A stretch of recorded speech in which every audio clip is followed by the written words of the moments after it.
All right, guys, welcome to the latest Blood Money episode. Today we have a very special guest, Daniel Mercuri, who's running for California governor for 2026. How you doing, sir? I'm doing good. Thank you, Ben, for bringing me on and allowing me to speak to your audience. Yeah, man, it's my pleasure. So, I've unfortunately been pulled into this California race for obvious reasons for people that watch this podcast and follow me, which is that Sheriff Chad Bianco falsely accused me of being the third Trump assassin. And then that got my interest piqued into why he was doing that, and as he kept kind of, which by the way, until today, Daniel, he's saying outlandish, ridiculous things, comparing me to murderers and saying that, oh, we don't know, he might have gone in there and did a mass shooting and insane things like that. So the lie keeps on persisting, right? So as Chad Bianco continued to lie, I got more interested in what is happening in California, that this is even possible, because this was like, I've been trying to find historical precedents to this, and other than that Jewel guy from the 1996 Olympics, there's really not much precedent to a California governor candidate using his campaign muscle to continue to defame me, right? So as I started becoming more interested in seeing what's happening in the landscape of California, I realized that a lot of things are very corrupt in the Republican Party. And then I started talking to all the candidates, started talking with you, and you gave me a lot of insight on what's really happening in California. So before, take all my personal stuff out of it, let's forget about the third assassin hoax, Daniel. First, tell us a little bit about who you are, why you're running, and some of the issues you identified being a candidate for California governor. Wow, that's a huge question. One of the first things, of course, was when I ran for office here in the state of California was due to the fires that were happening when I first moved to Ventura County back when the Woolsey fire had ignited. And that really opened my eyes up to the corruption. Here, just to kind of background on me is, I was born here. I was raised here. This is where, I enlisted into the military. This is where I proposed to my wife. This is where I'm raising my family. And, even all throughout the military, top two highest scores, highest enlisted, depending on the classes that you go to or the training that you're in, they get to pick their orders. So they would write up their orders on the board and you get to pick them. And I was always top two, and I always came back to California. California is my home. This is a state that I absolutely love. It's worth the fight. There's a tremendous amount of beautiful people, especially those. A lot of people don't know that my daughter is unfortunately battling leukemia. And just a tremendous amount of people who I don't even know came out and came out of the woodworks to show their love, show their support. They really just came out to, cook us dinner, buy gifts for my other children because they know they were going through it just as much as, their sister. And it really opened my eyes up to, the idea of that, this is a state worth fighting. There's a spirit here that I think a lot of us take for granted or don't realize is actually here. So when the fires happened, one of the interesting things is on my side of the street, we were given a phone call to pack up and to evacuate. But right across the street, there was our neighbors no more than, 20 yards away from us. And they asked us where we were going. And we said, didn't you get the evacuation notice? And they said, no. So we started walking up and down this neighborhood, knocking on everybody's door, at least 2 to 3 blocks. And half on one side got notices from the city or from the county, and the other half did not. And yet we were the same distance away from the fires. So it kind of begged the question, what was going on? The right hand didn't know what the left hand was doing. And so at that time, my representative was stepping down that a lot of people didn't know about at my congressional level. And because everybody wanted answers, what was going on? What was happening with the fires? Nobody knew. And this was my first time being exposed to the extensive amount of fires, so much so that under Gavin Newsom, he has had under his reign over 45,000 wildfires that I personally did the research on.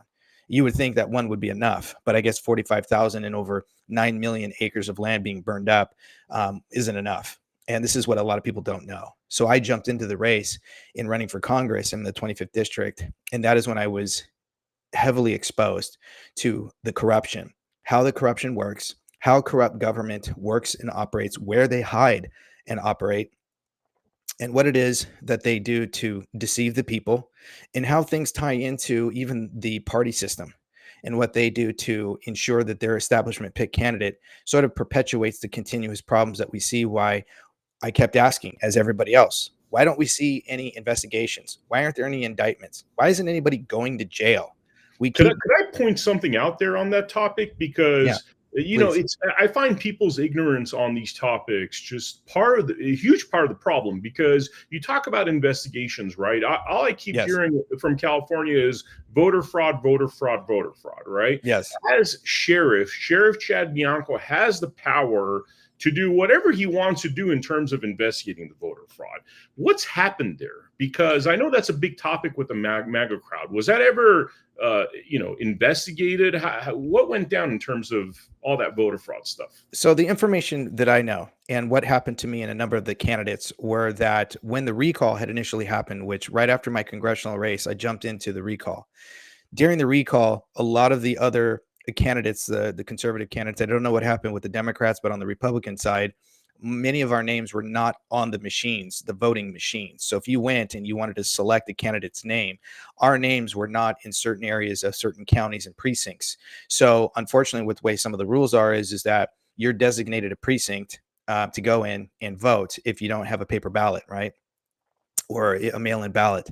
So a lot of people could not choose my name or the candidate's name. We were calling each other. It's not like all the candidates hate each other. In fact, a lot of the candidates, we all support each other.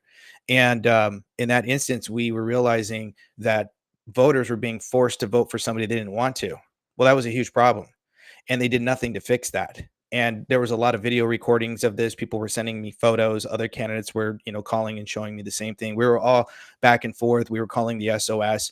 And the only thing that they can really do is, investigate after the election, maybe 1%.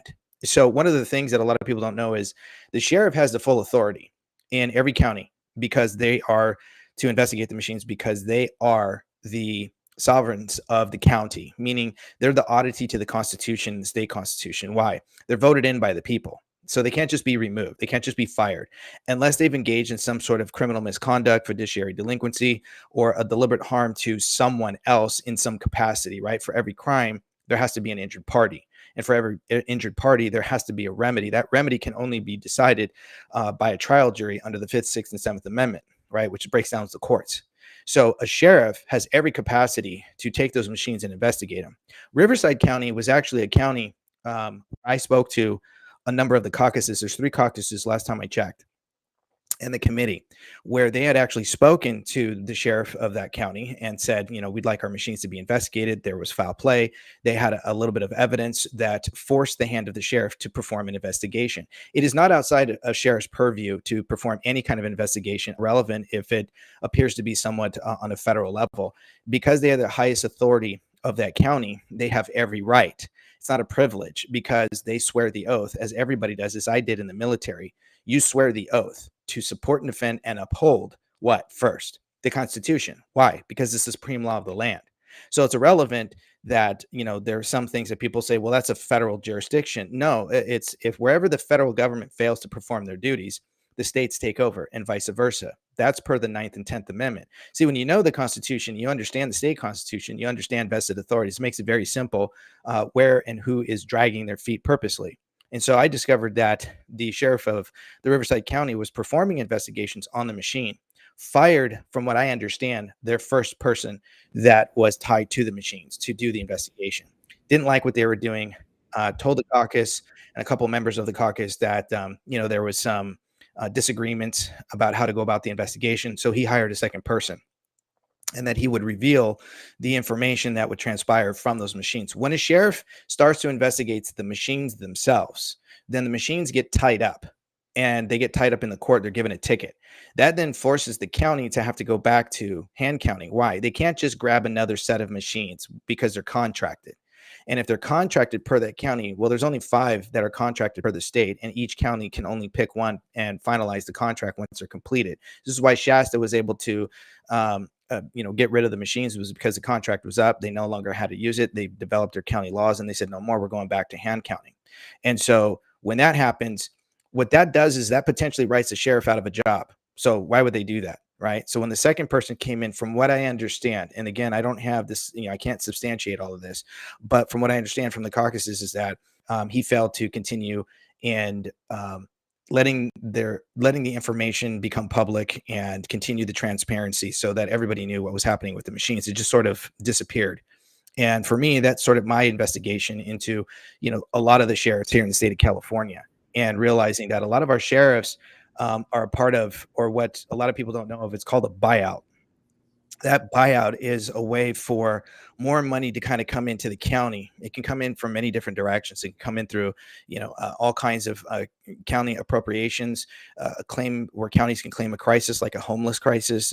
Whenever there's a crisis, the counties can request or demand more money from the state and or the federal. Then that money goes to that county, sometimes through a bond, right? Los Angeles just received a bond from Gavin Newsom's office to help out the homeless. The problem is there's no public oversight fiscal committee to determine each line, right? There's no state controller that oversees how the money is being utilized in a proper manner, right? So there's no appropriation to that. And so then that county can take the money and do whatever they want with it in various ways. And of course, it ties into the Board of Supervisors. So now we see a lot of our sheriffs who now suddenly have an inflated, bloated paycheck that's anywhere between $500,000 and $700,000 a year. That's more than the president of the United States. So when you ask a sheriff to investigate the machines, you're asking them potentially write themselves out of a job. Why would they do that? They're not going to. So sheriff job is more important than voter fraud issues. That's what you're saying? Yeah, I mean, the sheriffs unfortunately don't want to rock the boat. Sheriffs don't want to step out of that norm because it's not that they are afraid of the governor. The problem is that the governor controls the militia, right? And they report to the AG, who immediately has over 5,000 lawyers. So of course they're going to start performing investigations if they don't play ball. Most of the sheriffs do. So they very rarely step out and tell Gavin that they're not going to enforce draconian mandates, regulations, policies, procedures, or egregious legislation like sanctuary laws, right? So when a sheriff doesn't actually engage at a street level immigration enforcement, they're actually violating their oath of office. Just because they don't doesn't mean that they can't, right? You can't say that you're going to pick and choose which laws that you're going to enforce based off an emotional whim because it doesn't fit your narrative. It doesn't work like that. You are subjected to the oath of office, which is a contract. Why is it a contract? Because the United States Constitution, Article 1, Section 10 stipulates that the states cannot come up with a law to prevent the obligation of a contract, right? So you signed the oath of office. So under Article 20, Section 3 of the California State Constitution, it is a clear outline. You have to sign it. So now you're bound by that so that you can be held in a court of record or that you can be prosecuted, right? So the oath of office has prosecutorial effect. So if they choose not to, and they try to bait and switch and tell you, we can't have a society, that, doesn't adhere to these people, who are still living among us, even though they're illegals, we can't do that. We don't want to do that. It would hurt our communities. No, it would hurt the illegal communities. So you're not enforcing. So we have a lot of sheriffs that don't want to enforce federal codes that are absolutely 100% constitutional. How do we know this? When you look at the Article 1, Section 8, we call the Uniform Naturalization, which is Clause 4. That clause is what is Title 8, Section 13, 24, 25, and 26 are built off of when it comes to illegal aliens who have invaded our country. And this fallacy that, they're required due process. No, they're not. Right. That's for people. Due process is for the ones for immigration courts that have actually gone through the process, but they haven't assimilated, right, through ensuring that they are going to adhere to our way of life. Right. And this is how you ensure that these people no longer go to these protests and they're waving the other country's flag of origin. Well, if it's so great, go back. But we have sheriffs that don't want to do that because they're afraid that they're not going to be able to perform certain investigations, that these certain communities that they know have illegal aliens are choosing not to enforce the law. And then they kick the can down the road and they say, well, it's a federal job. It's a federal jurisdiction. We can't handle that. So again, they are failing to perform their duties when they gaslight you in that aspect. So when you know the laws and you know what they have to enforce, they have to ensure that the people's safety are adhered to by way of the Constitution. So again, when the federal government fails to perform their duties, they have to step in. That's why the sheriffs are the auditee to the Constitution. They can't just be removed, but this is what it gives them a unique authority to push back against egregious legislation like SB 54, which is sanctuary laws that says that they can't actually touch somebody who is, an illegal alien for a misdemeanor. Nonsense, right? This is what gaslighting is. This is what a bait and switch is. And this is how you know that any sheriff who goes down that path verbally is lying to you. And what do you make of people that say that, for example, with Sheriff Chad Bianco, he was, I guess against the mandates? I mean, the businesses still got shut down, but could you tell me a little bit about what happened there? And, frankly, what you would have done differently under the same circumstances?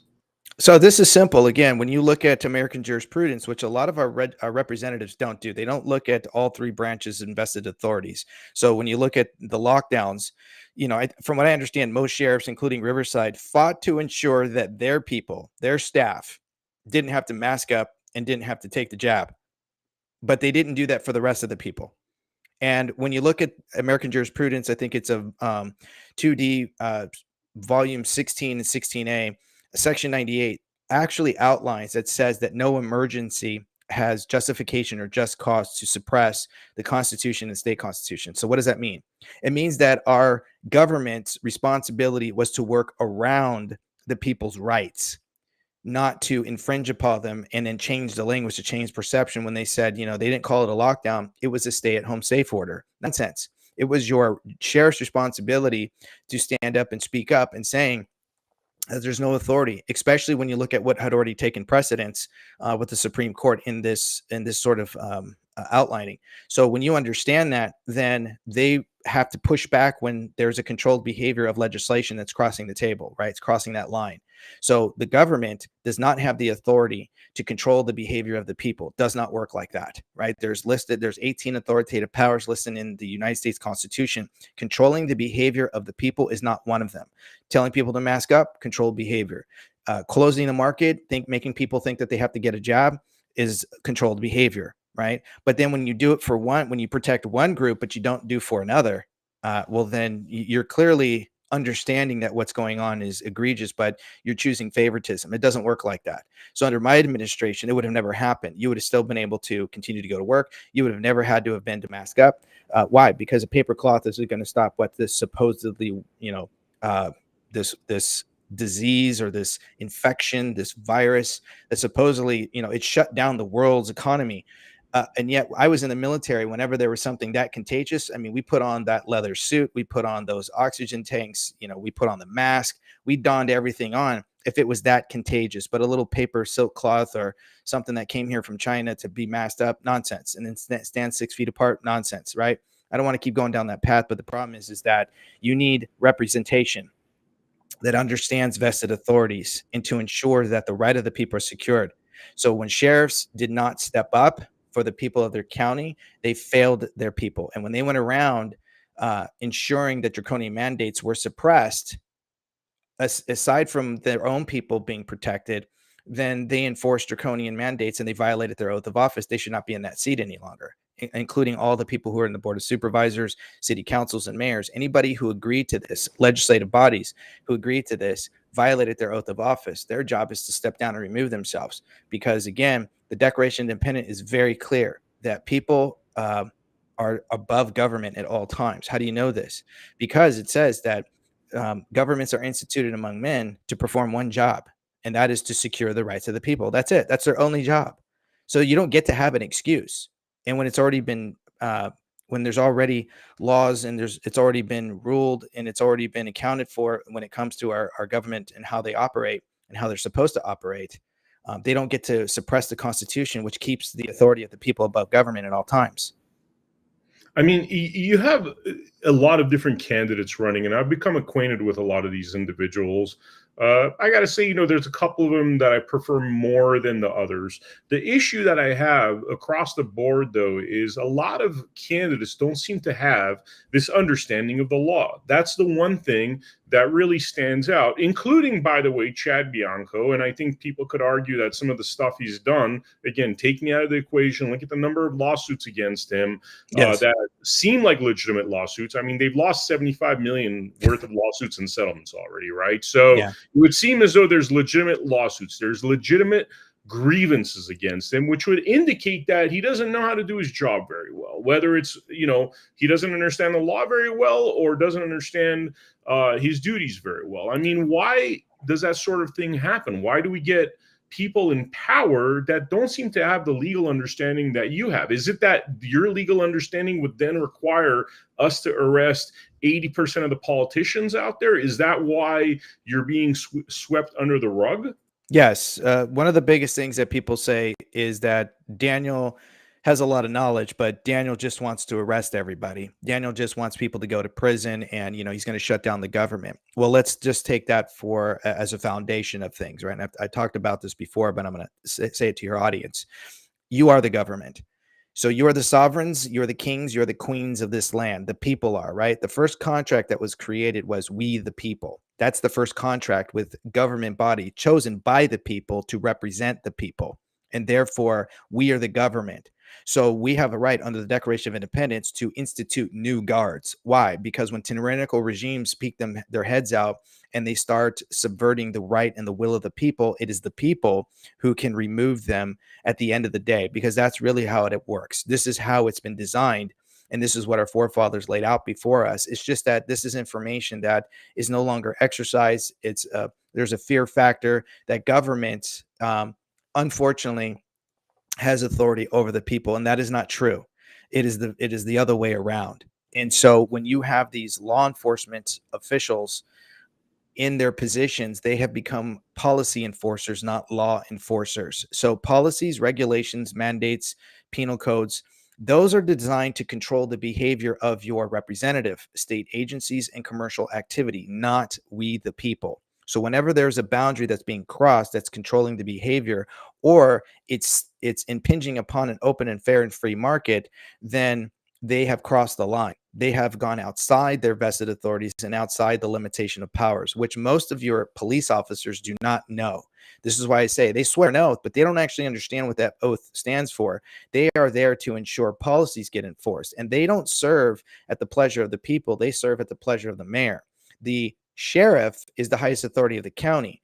The sheriff serves at the pleasure of the people, and therefore is accountable by the people. That's why his position or her position is so unique, which require them, if not demanded by the people, to be a constitutional enforcer, because they have to make sure that whatever the Board of Supervisors is passing at the local level, that it is constitutional. And when you start having lawsuits that exceed in the millions, that costs taxpayers money, because you're failing to perform your duties. And a lot of people don't understand, when you look at the paragraphs in the state of California, the first paragraph is chock full of good fidelity. So that means that every representative has to have a bond, which is state law, which is written in our codes, that ensure that their office is protected, at least if there is some sort of something that goes amiss. Maybe it's not the sheriff's fault. Maybe it was one of their staff members, something that makes the sheriff's office accountable for something egregious that happened, right? Some sort of harm happened. Irrelevant of that case, you have to have a bond. The problem is they shifted that bond under criminal liability. So it's a blanket coverage for everybody under a general protection, which is illegal under our state codes in our constitution. The problem is that there's no accountability. And so when people don't know what's happening, and they don't understand how these departments work, or these vested authorities, whether it's the judicial, the legislative, or the executive, then they have no clue that their county is being robbed blind because of all the mistakes that a certain representative is engaging in, which a lot of times ends up being they engage in fiduciary delinquency on a regular basis because they don't know vested authorities. So then a lawsuit comes around, and you and I were talking off camera, all crime is commercial. Right? There's a commercial activity to what happens and what transpires. And so the courts are also equally sort of involved in sort of proliferating this sort of egregious behavior, these inactions that shouldn't be happening. So when you enforce a policy that's not in agreement with the supreme law of the land or the state constitution, then you're enforcing something upon the people that is illegal. And again, then what that means is they've violated their oath of office. They have violated their sworn duty to protect their constituents. And then when you look at the state constitution, if it's out of alignment, it's null and void. So then you have to go back to the court cases, and you have to read case law, and to ensure that whatever's been set precedents in the past that's still standing to this day, then current law can't can't falsely operate under the color of law. It's illegal. Even so, a lot of people are under the fallacy thinking that just because the legislative body passed it, well, now it's law. No, or even if they enshrine the state constitution, if it's out of alignment, it's null and void. As a governor, I can slam dunk those into the trash like Michael Jordan from the free throw line. I don't have to enforce that stuff. Why? I don't have to sit down with the judicial branch. Why? Or the legislative body. Why? Because it's already as if it didn't exist in the first place. It's not an agreement. But if you put somebody in office who doesn't know this, then you're subjecting yourself. But here's the key. If you don't know this, then you have no idea that your representative is engaging in treasonous actions, egregious actions, repugnant actions. So this is why I always tell people you need to know the law, or there is no law, and you need to know your rights, or you have no rights. So then when you get a representative or you get a candidate like myself pining for votes, how do you know what to ask if you don't know what to ask? Because you yourself have no clue. And this is how they get into office. Man, yes, it's like the most ignorant people that don't understand the law that are cool with really this backdoor tyranny that's happening. Because what you're talking about is a large number of politicians, legislatures that are not upholding our laws, right? So by default, they are in one form or another committing treason against the Constitution. Yet all of these individuals seem to be bound together. I mean, we've seen from Chad Bianco's endorsements. I mean, he has every politician in California practically endorsing him. And it seems as though they all have similar policies in terms of not addressing the kind of issues you're talking about. Could you tell us a little bit about that? Well, let's first look at some of the sheriffs in the state of California.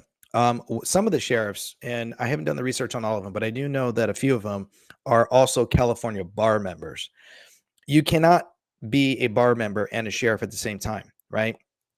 Because of the fact that the bar enforces and insures lawyers who are esquires, a title of nobility, which is illegal under the Constitution, serve court edicts. They don't actually serve the people. And a lot of people don't understand. I thought that's what they do. I thought lawyers, help people, fight for their rights, protect themselves, whatever. This is why lawsuits go on. The problem is that every lawyer has to adhere to court edicts, meaning when you look at the word bar, what does bar stand for? It stands for a British Accredited Registry. So now when you're part of the ABA or the California Bar, you're saying that you're part of the American British Accredited Registry Association. That's an oxymoron. You're serving two different jurisdictions. That is illegal. So it's a conflict of interest. When you read American jurisprudence, and there's several books that I have, when you understand the relationship on how there's court cases, how they argue, when you look at the, some of the transcripts, when you see policies that courts set out, procedures, they have their own edicts and they have to adhere to them, then you'll notice that the Constitution always sort of takes a back seat. When you have sheriffs who are members of the bar and they still have a legal license to function in that way, they're now operating under also a different jurisdiction. So now they're serving not only in the executive branch, right, but they're serving in the judicial, and there's a conflict of interest there. And then they're under two different jurisdictions, which is both the British and American, but the American law. The problem is that British law or the Crown does not operate. It always tends to supersede by way of the exploitation of the contract clause that forces lawyers to adhere to the court system first, right? They never really adhere to American law, which is the Constitution. So again, if you don't know this stuff, it gets very complicated.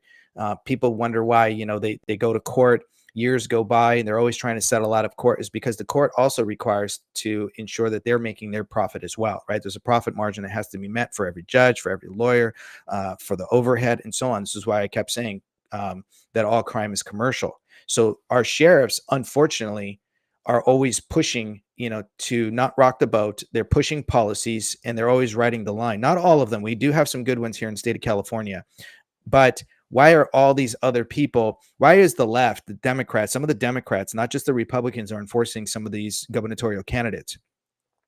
That should beg you the question. It's not that they can build a bridge, and they know how to negotiate with the left. No, if we should not even have to be having this conversation with negotiating with the left, who keeps subverting the right of the people every step of the way, abridging parental rights, ensuring, that businesses are destroyed. We have been overtaxed, taxation without representation, quadruple taxed from every direction. I mean, it's ridiculous, right? Why do we have to keep screaming at them? And why are then now they suddenly supporting these particular candidates? Because they're the establishment pick. And the establishment pick is usually about raising funds The establishment pick candidates are about perpetuating the problem so that they can continue to gaslight the people and raise funds. They throw a few bones, and then they do everything they can to generate as much money as they can. And this is where a huge key problem comes in when it comes to the party. So when the party, up at the upper echelons of the party, come into play, they want to pick the candidates that they already have back-ended agreements when it comes to fundraising. This is why you always hear, well, we need a candidate that can only can raise $1 million or more. We want to focus on candidates that can get mainstream media attention. We want candidates that we know can get name recognition. I got news for you. A lot of the candidates already have this, including myself. The problem is that there's an agreement behind the scenes that comes with strings attached that a lot of people don't understand, and it comes in various ways. But this is why you see this sort of why all these people are backing so many different candidates, and it's because these back-ended deals that you're not being aware of. All right. So, because I always wonder, you have all these Republicans, and I have some text messages here of them really supporting Chad Bianco, like the Shiva Bagheri person, also Evelyn Sky Jones. These are two community leaders that bring in a lot of votes with them, right? And they seem to be gung-ho about Sheriff Chad Bianco. And however way I look at this situation, I mean, Sheriff Chad Bianco has like zero chance of winning. Why would these kind of individuals support somebody like a Sheriff Chad Bianco? Well, because one, they themselves are ignorant, and they're ignorant, and I don't mean that to be in an insulting way. It's because of the fact that they keep spitting out the same rhetoric that they've always heard before. Like I've said before, name recognition. Well, I have name recognition, so then what's the next one? Well, you got to have $1 million. Why? You're not going to get any of that money, and the candidates don't actually use all that money. How do I know? Okay, here's how it works, and this is part of the reasoning why they kind of go along with this playbook that never works, right? It's, again, the Republican Party has become the party that's paid to lose. And the way it works is when I ran for Congress, this is where I was opened up to the corruption and how it functions when it comes to candidates who eventually get into office. A lot of times, super PACs, lobbyists, corporations, Fortune 500s, you name it, will send out notifications or packets in the mail to that candidate if that candidate is in a heavily contested area, what would be considered purple district, and can swing the state in a particular way or the House in a number of ways that could affect certain businesses. It could affect certain communities, schools, and unions. So I was in the 25th district at the time, purple district. And I was being sent all kinds of packets because I was saying very similar things that I'm saying now, but I just wasn't as educated back then as I am now. And these contracts would say, we want to endorse you, but if we endorse you, you have to take our money. And it was actually written in there that it said I had to take their money. Why did I have to take their money? And down below, there was a number of these state codes. There was, again, a number of, policies that I had to read in. I didn't understand why I had to take their money. And so I would show this to my wife, and it was written in so many different ways. And in exchange for this, we will comply, you will comply in this particular way. So I started getting phone calls from these PACs and these super PACs, and they would ask, did you get our packet? And I said, of course I did. And they said, so could you use $50,000 for your campaign? And I said, well, of course. What candidate can't use $50,000? And I said, but I'm curious about all these codes because I didn't really understand the law back then. And they said, don't worry about that. They said, we have over 2,500 members. And I said, okay, great. And they said, we can tell all of our members to donate to you individually. So one way a PAC gets around donating more to a candidate they think is, rattling or the right cages or even the wrong cages, but they're stirring up. You're a candidate that can raise funds. You're a candidate that they can use. You might even be an untainted candidate that just, suddenly starts getting some popularity and pull. They like you. And so they want to fund you. But then the thing about this is that they want to ensure that you are contracted to them. Remember earlier I talked about the contract clause, right? So the states cannot come up with the law to prevent the obligation of a contract. That means the right to contract is not limited. That means it can be completely egregious. The courts are going to take the Constitution and throw it out. It doesn't apply. Why? They got to fulfill the contract. So the contract would So, ensure. let me get this straight. That contract is superseding the Constitution. So you're signing your loyalties to that contract instead of the U.S. Constitution? Yeah. So again, go back to Article 1, Section 10, and I paraphrase. And if you read the California State Constitution under Article 1, Section 9, it actually paraphrases it beautifully. And it does say that. So in other words, when the states cannot come up with a law, right? So there's no law they can draft that can prevent the obligation of a contract. It's telling you that the right to contract, to just draft a contract, it's not limited. It can be in all kinds of different fashions and forms and wording, right? So this is why the legal language comes into play. This is why I say they change the language to change perception, because it disrupts linguistical canons that the courts adhere to, right? So the courts adhere to the meaning in a word and a phrase at the time it was first adopted. But when you understand how to change the legal language to give it new meaning, it disrupts all of that. And so it confuses and confounds the courts to have to make a proper decision when they've already decided on something of a similar nature in the past. So now this contract that by way looks legal, the contract itself basically says in these codes that if they take the money, if the candidate takes the money, that candidate can no longer do, say, or enact anything that would be contradictory or counterintuitive to that group. So if it's, say, it's a realtor pack, or it's a teachers union, or it's a labor union of some kind, or it's a farming company, right? If you try to draft any legislation, or if you are a governor and that legislation comes across your desk, you by that previous contract will be held up because it's there for a number of years. You cannot actually enact that law because you're under the contract clause. So now we wonder why our representative, who we loved, and we wonder why they did, they were so great and they made all these promises, and all of a sudden they turn around and they've done nothing, is because they took the money and they signed an agreement. So question, aren't you, by signing that contract, and I'm imagining most of the candidates, especially the front runners, have signed such contracts, isn't that by default you're committing treason against the Constitution? No, because again, it's the legal loophole. It's exploitation of the contract clause. This is one of the areas that corrupt government hides and operates. They hide and operate behind the contract clause. The contract, according to the bar, is what allows people to waive their rights. And when you waive your right contractually, well, that's on you, because in 1956, U.S. versus Minker, the judge in the transcript actually said that what appears to be lawful on the surface, people are cunningly coerced into waiving their rights due to ignorance. So they're basically telling you, they know you don't know any better. The courts know that you know nothing about the laws, and you certainly don't know about contracts. This is why it's very important that when you put your name on a dotted line, you know exactly what you're saying and what it's saying.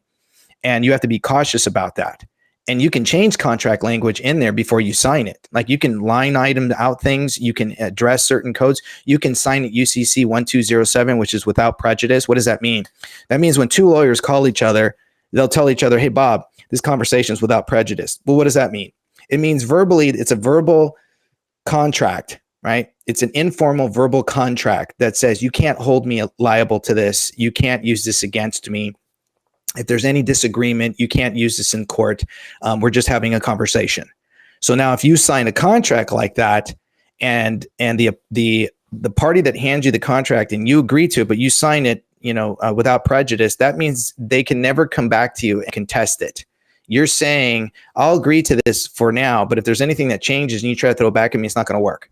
Right. And this is what I did to help my wife from being fired from her NICU unit here in Southern California. And I helped over 700 people maintain their jobs during the lockdown because they didn't understand that contract section that they were being forced to have to engage in. Right. And they were always asking people, only people who qualify for a religious exemption, which is the First Amendment, can sign, this form that would give them that exception or exemption once they, proved their faith. The problem is that was the trick question. Only those who qualify. And my wife said, well, who qualifies? And I looked at her and I said, everyone qualifies. They're just making it seem like only a handful of people do. And that was the trick. Once we figured that out, we understood this dynamic process that was happening with my wife and her job to ensure that once we finally got the religious exception, which again is illegal, but we were having one foot in and one foot out. And this is how you have to operate with our current construct of our laws right now under the corporation and not common law. Then what ends up happening is that contract came to us and said that they were giving it to her indefinitely. And I said, great, now sign it, UCC 1207 without prejudice and sign your name through that on the line.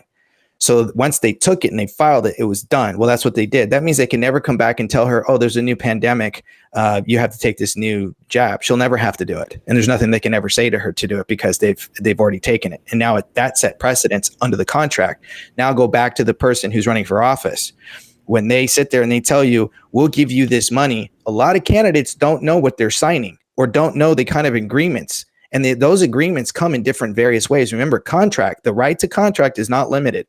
That contract agreement can be verbal. It can be a handshake. It can be a dynamic process of social media posts of agreements.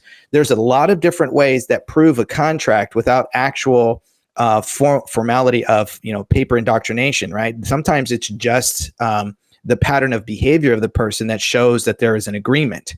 And so a lot of times it's exploited if you don't know any better when you get to the courts. So a lot of candidates do this, not realizing it. And then if they make an agreement, a lot of times there's a back-ended deal for endorsements. Why?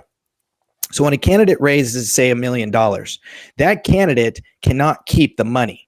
There's only one of three things that they can do. One, they can give it back to everybody. So if they have $500,000 left over, they would have to then divvy that up by every person who ever donated to them, which they should have a record of. And then they give them percentage of what they didn't use back to the person that's left over. That's too tedious. So most people don't do that. What they do is they can either give it to their party preference, right? So if I have 500,000, I can give that $500,000 over to my favorite party, the Republican Party, the Democratic Party, the Green Party, the Blue Party, you name it. It can be any party. I can give it over to that party. Or I can give it to my favorite nonprofit charitable organization.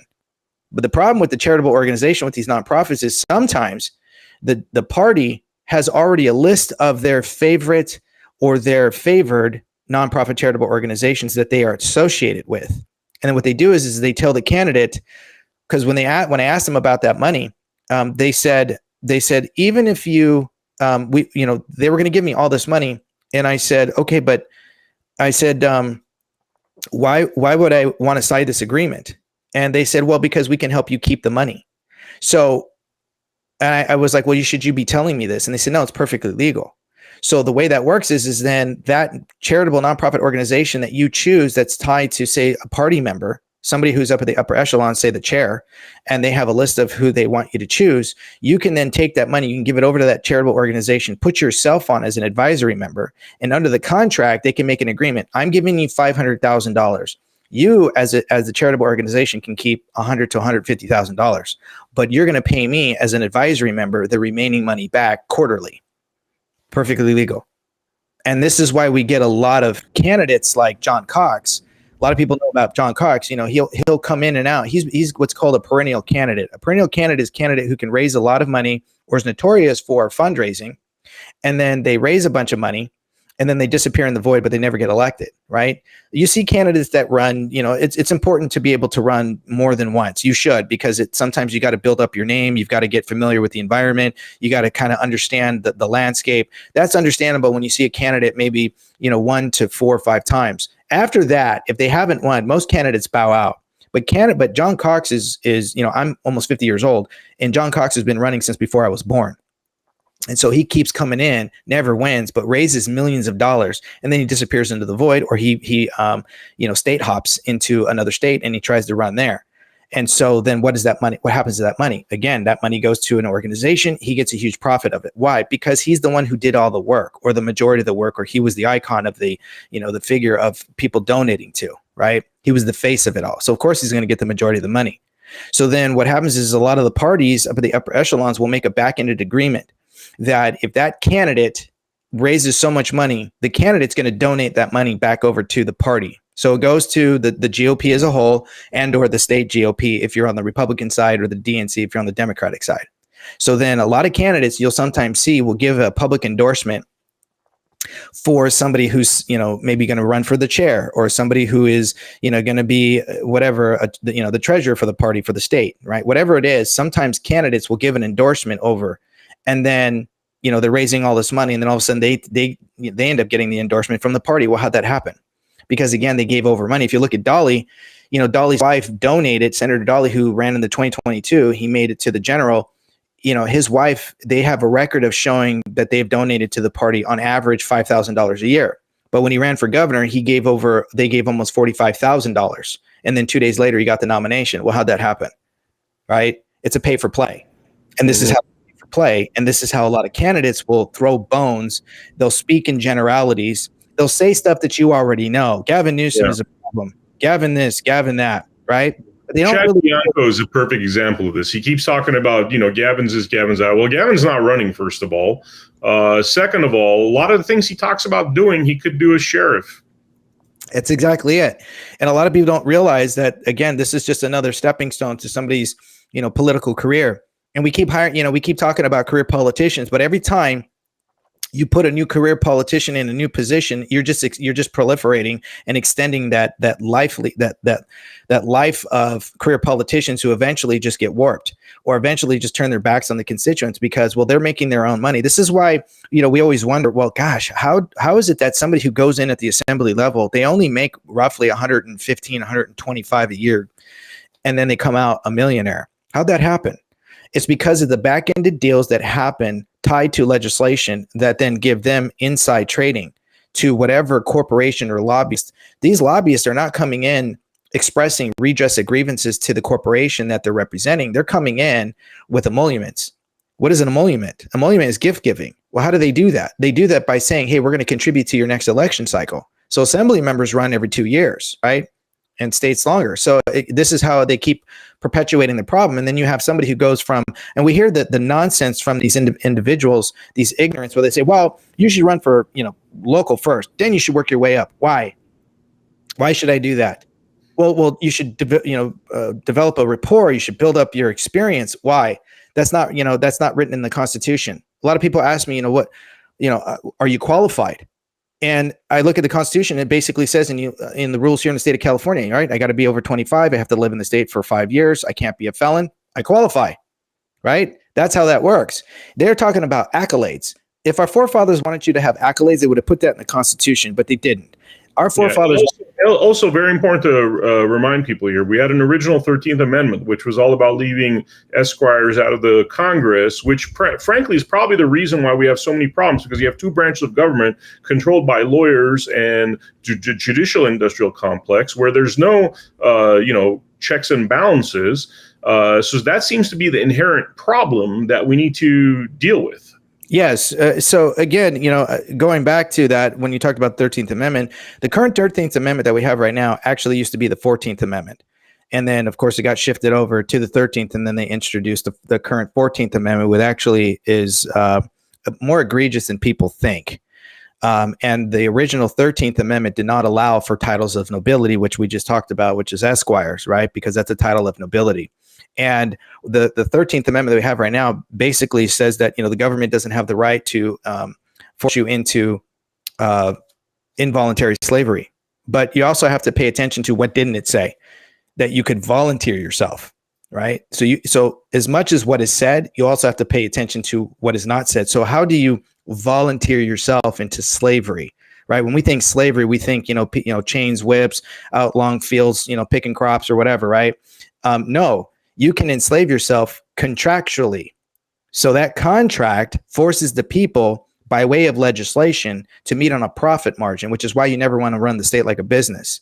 So then we have these people who, are part of the GOP and they're part of these other patriot groups that spout out this nonsense about, well, you have to have so much money, you have to have name recognition, you have to have so much, media time. The problem is that the party also controls the media, which they don't know. So when I was in the recall, I was called by members of the GOP up north that heard that I was holding and hosting my own debate. And they said that was really great because I challenged all the candidates to a fair debate. The debate was basically, in short, everybody had to participate in the questions. So the candidates had to go out, find top 3 questions, send them back to my campaign. Everybody was going to be told who submitted what. And then we were going to go out and we were going to ask, random registered voters out of these questions, which ones are the top 10 that you want to hear about in this debate? And everybody was picked. And then we showed them that. And then everybody could bring notes, they could bring their books, and everybody was going to know the question in advance. And you know, you go to these forums and debates, and you know, you got to kind of play a guessing game. With my debate, nobody's answer was the same. Everybody had completely different answers, and they were well prepared and well thought out. Some people were in agreement, but they were going about it in a different way. And the GOP heard about that, and they said, "You don't do that. We do that. We liked what you did, but don't ever do that again." And I thought to myself, who are you to tell me what I can and cannot do? And they said, listen, we really like what you're doing, but we want to take the 4 what we consider major candidates against the 4 what we consider the minor candidates. And at that time, it was like the minor candidates was like Sarah Stevens, Diego Martinez, myself, and I think it was Major Williams. And the major candidates, I think, was like John Cox, Caitlyn Jenner, Kevin Faulconer, and Doug Osee. At that time during the recall, and they were gonna call the media. And I said, wait a second, what do you mean you're gonna call the media? They're just gonna show up. They just come whenever the GOP calls. And they said, yes, whenever the GOP or the heads of the GOP want to do something extravagant or something of note, they have an in with the mainstream media, Fox, CNN, CBS, you name it. And if they want to make a big deal out of it, they have ties to ensure that they show up.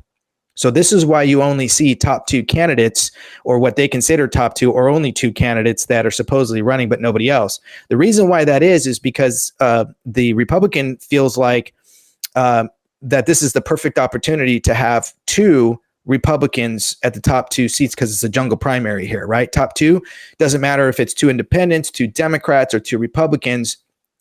They think that if they isolate all the other candidates, the top 2 that they have already picked are going to win that seat, because, well, the Democrats are just so tired of, you know, the deception from the Democrat, you know, the left of their own, that they're ready to go conservative again. They're ready to pick red.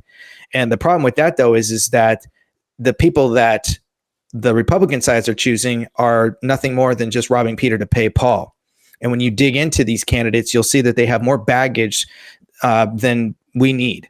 And unfortunately, that's all we're going to get, is we're going to get a few bones, and then we're not going to see any indictments. We're not going to see any prosecutions. No one's going to go to jail. We might get a few bones here and there, but that's about it. And then it's back to business as usual.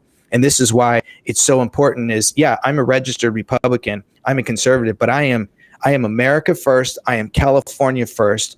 I stand on God. I believe in Jesus. The Constitution is my rifle, and my state constitution is my pistol. And I am here to ensure that we stay within the confines of the limitation of powers, keeping the people above government. That's how this works, to ensure that the people who have turned their backs on us are held accountable. And I define accountability as prison, because without that, even General Flynn just came out the other day, like a day ago, and he just posted up the same thing. Without prison, that kind of accountability, nothing's going to change. So you need to ask these people, are you going to put any of these reprobates in prison?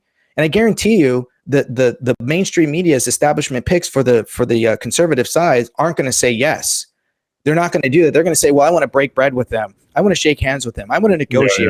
Yeah. I want to figure out. Bianco will kneel for them. Bianco will kneel for them. I mean, he's already shown what he's made of. And so you have a bunch of kneelers, basically, that the party's pushing, that are going to kneel to our constitutional rights, that are going to kneel to we the people's rights. This goes a lot deeper, though, man. We talked about how there was a quote unquote a debate that was set up so that the Riverside Republican Party could choose their candidate. And what I heard, and tell me if this is correct, is that they're trying to embarrass everybody else, that they already pre-selected their candidate. Could you tell us what you know about that topic? Yeah. So, I was given a phone call. I was, sorry, my microphone went out. I was given a phone call by the chair of the Riverside caucus, and the committee chair asked if I would attend.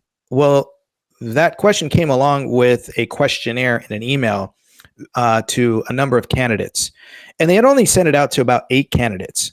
And that's a problem, because you got to ask yourself, and I ask this to your audience, how do you know when someone's running for office? Most people will say, well, I hear it through the news.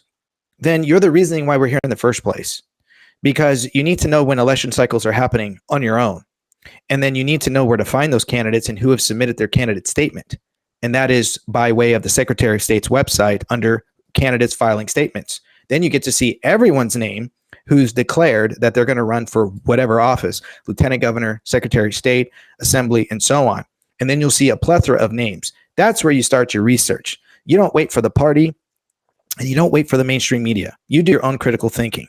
But that takes time and that takes effort. And a lot of people, unfortunately, have become automatons.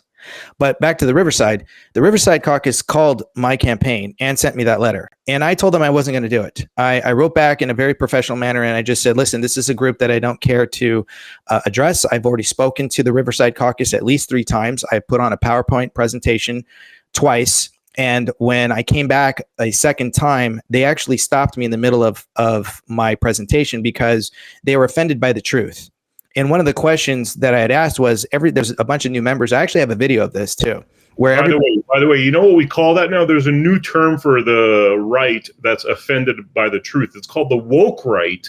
Yes. Woke right that doesn't want the truth to be known. That's actually as bad as the left right. Actually, I would even say is worse because we think those people on our side, but really they're just a bunch of woke people. Yes. So they had, when I gave this presentation, the current chair at that time stopped me in the middle of it. And that was because there was a number of people who swore an oath to support and defend and uphold the state constitution and the Constitution of the United States. So as I was giving my presentation and I got to the state constitution, I looked over to a couple of the members and I asked them, I said, you're talking about going out and having a plan about getting people to run who are conservatives to run in open seats or uncontested seats. That's a great plan. But I asked them, I said, have you read this California state constitution? And these 2 individuals said no. And I said, then why would you support and defend and raise your up hand to support and defend and uphold that when you've never even read it? For all you know, you can be staunchly against it. Why would you defend that? Right? And they up in front of me and they walked out. And them to insult them, but it was a fact. You're going to swear an oath to support something that you don't know anything about. Well, then you're going to breed ignorance. So ignorance is breeding ignorance. And so they asked me to stop. And nobody spoke up for me, especially the people who asked me to go there. And I said, I didn't ask to come here. You asked me to come. And so they made a bunch of excuses and then that was it. And so then they sent me back this letter and I said, due to that event, that was one of the most unprofessional, GOPs that I've ever attended. I'm never going to come back. Thanks. But no thanks. And then the chair called me and I have her phone call here.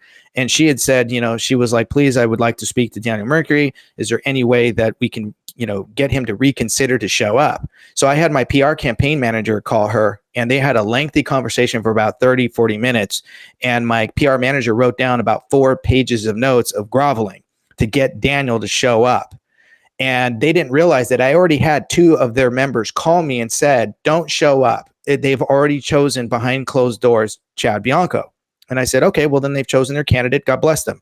And they said, yeah, so don't show up. It's really a ploy to embarrass you and the other candidates because, it's an early endorsement, right? And a lot of people are saying that, why such an early endorsement? And I get it. Everyone's trying to get ahead. And I said, well, I have no intentions. Of course, this is backyard, but, it's not going to be it's not fair. They're not really there to listen to everybody. They're not really undecided. They've already made up their decision. They just want to, do a snapshot, soundbite, take some photos and embarrass the candidates that didn't get the votes. And the chair didn't even acknowledge at first that they had 2 members call me.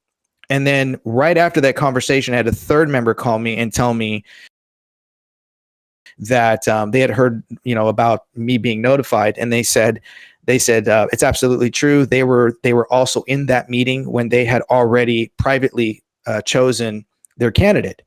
And so my PR manager had said, well, listen, you guys have already chosen a candidate, so we're not going to waste our time. You've already made your selection. God bless you. God bless your candidate. May the best man win.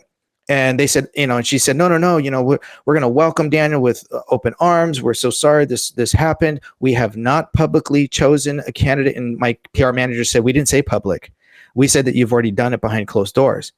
And so the chair said, well, of course, this is his backyard. This is Chad's backyard. And of course, he has an advantage, but we can't say that he's not going to get it. But, there are a lot of people who don't, support him in our group.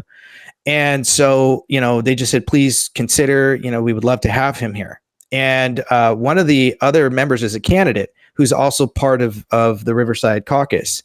called me, and I called a number of candidates, and I just said, listen, don't waste your time. If you don't want to be embarrassed, I wouldn't go.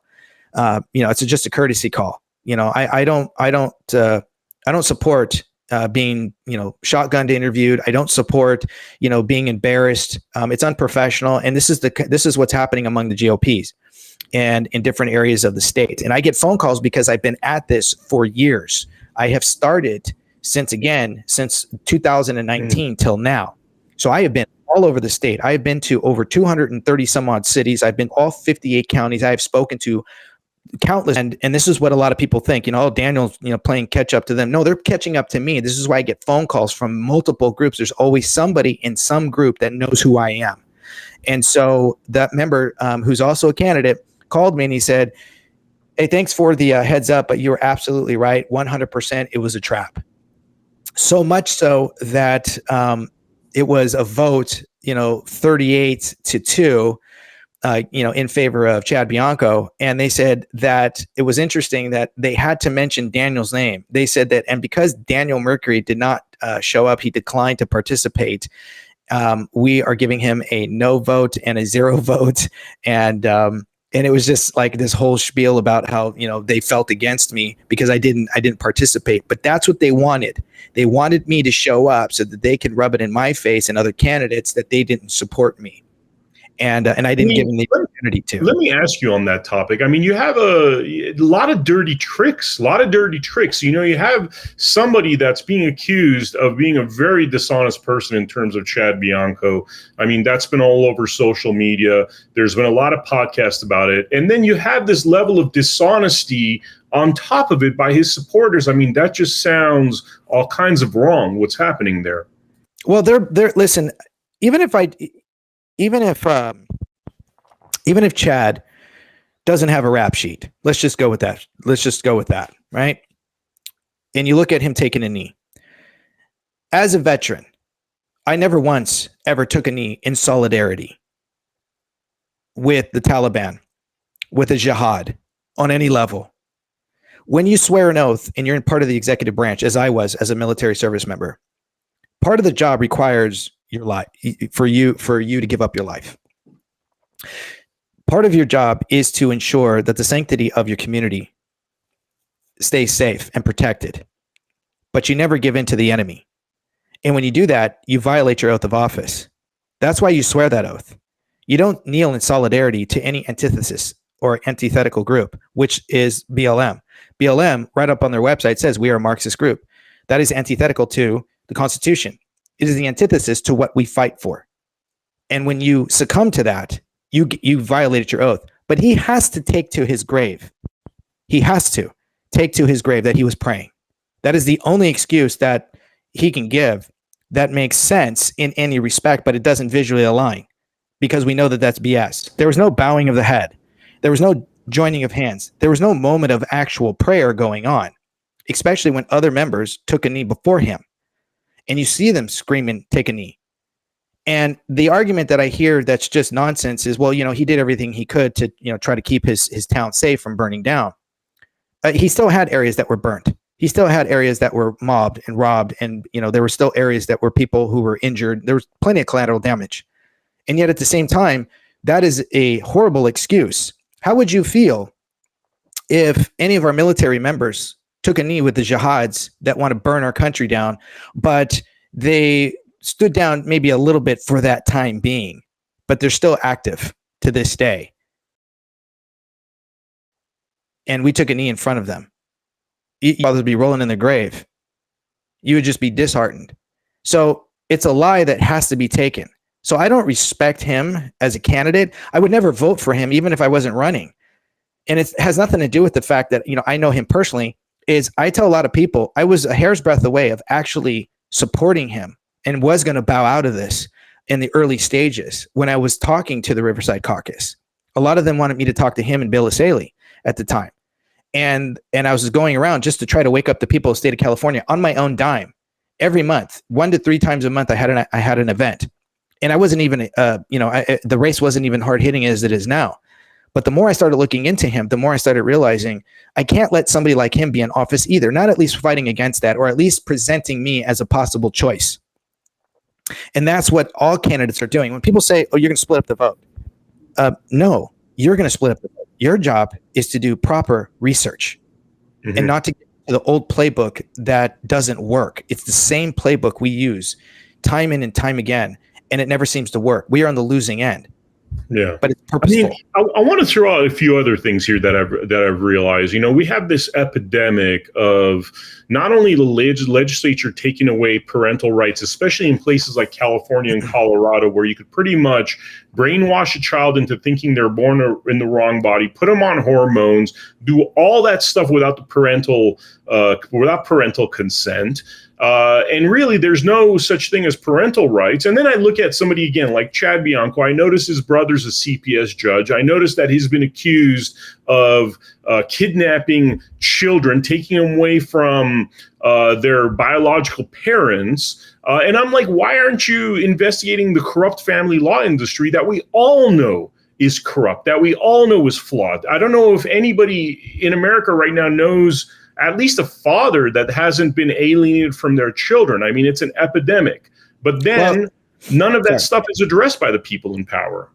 Well, here's the thing, and let me correct you. There is parental rights. It is actually constitutional. Where is it? It's under the laws of nature and of nature's God. Where is that? Declaration of Independence, right? That we've been endowed by the Creator with certain unalienable rights, right? So those unalienable rights are associated to the laws of nature. What is nature? Nature provides that which is innate. So what is innate? Man and woman. What is man and woman? XXXY chromosomes. They don't lie. They allow for the act of consummation. And at the moment of conception is new life, which is why our forefathers put that in the Declaration of Independence, that we've been endowed, meaning gifted by God with unalienable rights, not civil. Those are different. Unalienable rights cannot be removed. They cannot be bought, sold, or transferred, right? So when you understand this, then you understand parental rights stem from the laws of nature. And therefore, government has no authority over a parental right because they don't parent. We do. The mother and the father, XXXY chromosomes that created that life, are the sole provider. And government has no permissibility to actually engage in disrupting that. That's why, again, that which is innate. And so when you look at Marxism, well, Marxist, one of his pillars was the disruption and the abolition of family. This is why this is happening, because people don't know about Karl Marx and Engels. And when they wrote all their documentation about communists in their manifesto, and when you look at that and you look at what is transpiring right now, all of these bills that are passing egregiously is by way of what's called Fabianism. Fabianism is a soft approach. Instead of communism coming in destroying the infrastructure, they want to keep the infrastructure because it's great. It's good. You got land, you got property, you got buildings. You don't want to bomb it, right? What's a better way to do it? The Fabian approach. Fabianism basically took the same tactics and they did it by way of buying out your legislators. How do they do this? They do this by the exploitation of the contract clause. And they get these corporations to come in and they change the word emolument to lobbying, right? They change the language to change perception. So then they come in and then they make these bills, and these bills then play around with linguistical canons, and then they disrupt parental rights that are part of the Constitution. You just didn't know about it. Yeah, and you go into family court. I mean, you could say the Constitution all you want. A lot of the time, they'll arrest you for talking about the Constitution, which, again, sheriffs and people in authority positions that could then present repercussions to those tyrannical type judges, well, they never present that. They give us all the promises. It sounds like you're willing to arrest those kind of people, though.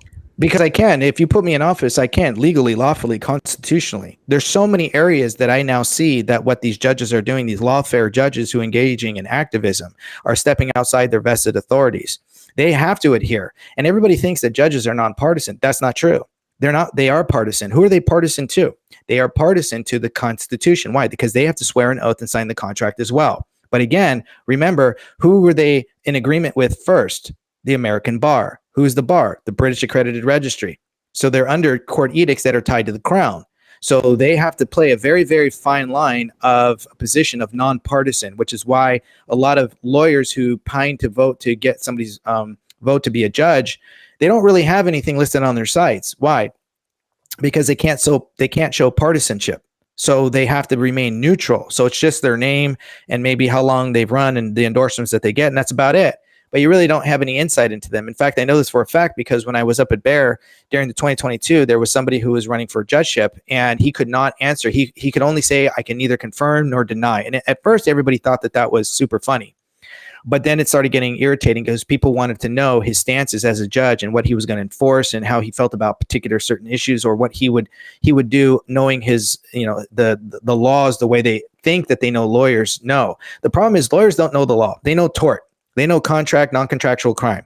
And then they're like doctors, right? Just because you're a doctor doesn't mean you have a blanketed understanding of, oncology or, neurology and so on, right? That's what lawyers are. So don't assume that lawyers actually know the law. In fact, lawyers are, it's not even the law. They pay attention more to the loopholes of the legal language when it comes to the law, not justice. And the law and justice are not synonymous. Justice is by way of the people. The law and the legal loopholes in language is always something that they adhere to. This is why they always try to tell people that they are nonpartisan. And this is why we have a problem with judges. If you don't understand this and you step in front of a judge, you're stepping in front of a magistrate. That's not a court of record. Family court is not a court of record. This is why I would never want to go to a family court. I'd want to go straight to a trial jury, because again, that's by way of your peers. That's a court of record. We have courts of equity and these nisi prius courts, which is, again, you stand in front of a judge or a magistrate or anything like that, right? This is not how it's supposed to function. But again, there's profit to be made. And this is the problem that we have with court codes that don't align with the sovereignty. And this is where government then peeks their neck out above the people's status. And it's supposed to be the other way around. You put me in office, that's going to get corrected. You put me in office, I can't wait for these judges to peek their heads up, because those are the first ones I'm going to make an example out of. By the way, you go into, Chad Bianco's funders and stuff, and if you go deep enough, you'll find people that own things like foster care homes, millions of dollars flowing through it, multiple allegations of child sexual abuse. Yes. So I would think that if I'm getting money from that individual that is connected with those foster care homes, that is profiting off of the family law destruction, I mean, obviously that person is not going to do much. It sounds like already by contract or by some kind of tacit agreement, they've already agreed not to pursue the real criminals. So then you have somebody like a Daniel Mercuri that comes and says, I'm going to arrest all these criminals that are committing treason against the Constitution, and the whole party is basically against you, is what you're saying.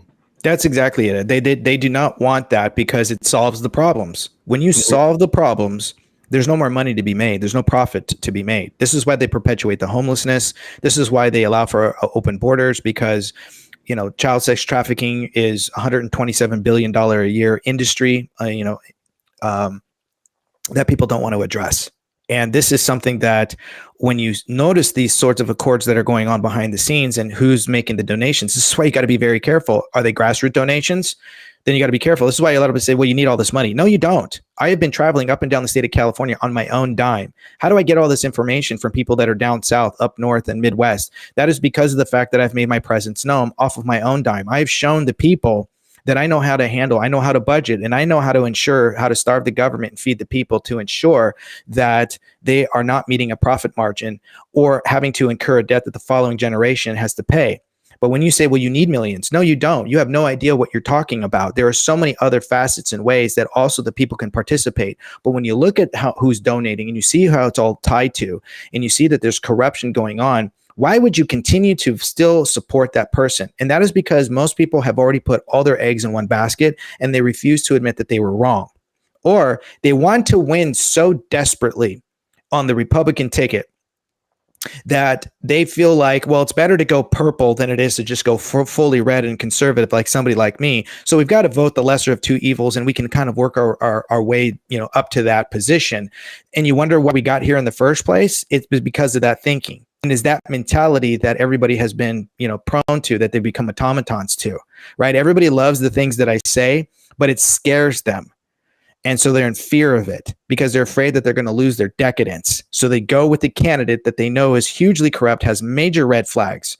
And they feel like, well, that's the only way we can go in so that we can actually win. So the left doesn't. And then we can hopefully take back the state, when all they did was rob Peter to pay Paul.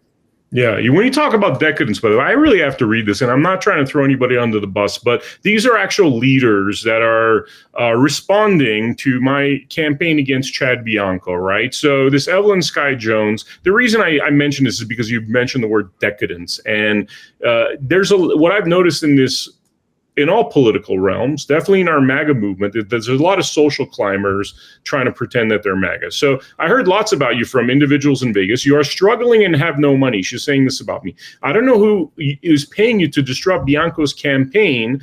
And then she goes on, and this is the interesting part. I've spent over $40,000 of my own money and will go to the White House when President Trump is in attendance, right? So anyway, I respond to this lady, firstly, she's telling me that, hey, I'm broke and trying to insinuate that I'm some kind of loser, right? And I'm like, what does that have to do with your California leadership position? Firstly, I'm not even going to try to debate what she said because I'm not going to give credence to her stupid accusations. But the fact that we're talking about $40,000 plates and really like picking on somebody on a personal level, as opposed to talking about the issues, seems very much like, frankly, like I used to get attacked by a lot of leftists on this sort of thing. That they're like, you're a Nazi, you're like a crazy MAGA guy, you're an anti-jabber. It felt just like the same, actually, and it was coming from the right side, supposedly. Well, let me tell you two things, and I'm going to go ahead and name names on this one. Let's talk about Evelyn Sky Jones. Evelyn Sky Jones is somebody who I met during the recall. Out of the blue, she called me and she messaged me and she on Facebook and she said, Daniel, I'm going to support you. Daniel, I'm going to promote you. I don't know who you are. She's one of those kinds of people. And I had no clue who she was. And I thought, okay, well, I'm all in for people who want to support me and who want to participate. But you still have to kind of screen people too, because you do get a lot of unfortunate individuals who are not all there. And they present themselves as somebody who has heavily influence and stuff. And she is somebody who I do not support. She is somebody who I've had, in fact, very negative interactions with because of the incident that happened at my debate, the one that the GOP called me about and found out about. And she wanted to get behind my campaign.